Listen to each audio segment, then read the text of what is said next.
So to make these pancakes, you're going to need 2 large eggs, 1 1/4 cups of milk, 3 tablespoons of vegetable oil, 1 1/2 cups of flour, and lastly, these 3 things which I mixed all together in a small bowl, as you can see here. 3/4 teaspoons of salt, 2 teaspoons of baking soda, and 2 tablespoons of sugar. And that's it. Once you have all these, you're going to put them all together in a large bowl and you're going to mix. I started off mixing with a regular spatula, but I found out later through that it would be easier with a whisk. And you do it until you get the consistency that you want. I wanted a nice smooth consistency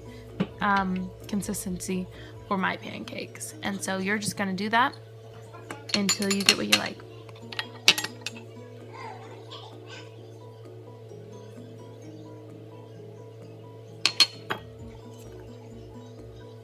And once you have that, you're gonna put your pan on the stove and you're gonna spray it with a light layer of Pam. This is so the pancake doesn't stick to your pan.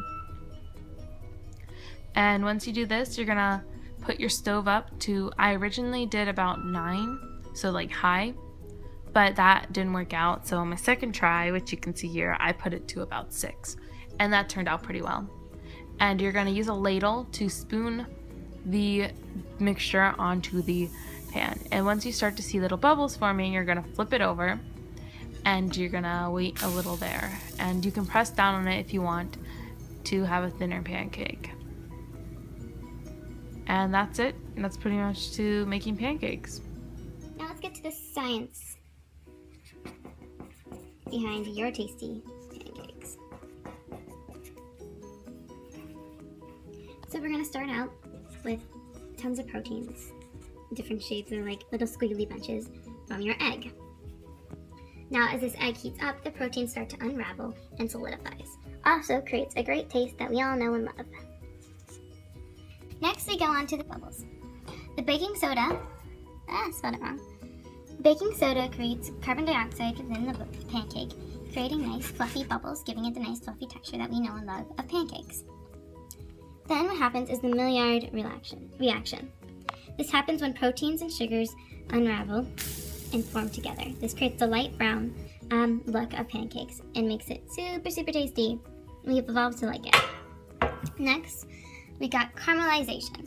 And caramelization happens when sugars bonds break down. So just get rid of those bonds. Yep. And this creates the sweet taste that you sometimes get in pancakes, and it makes it very, very tasty. Pretty much all this has to do with all the chemical reactions make it so that we learn and enjoy pancakes. And that's how we get our pancakes that we know and love and taste.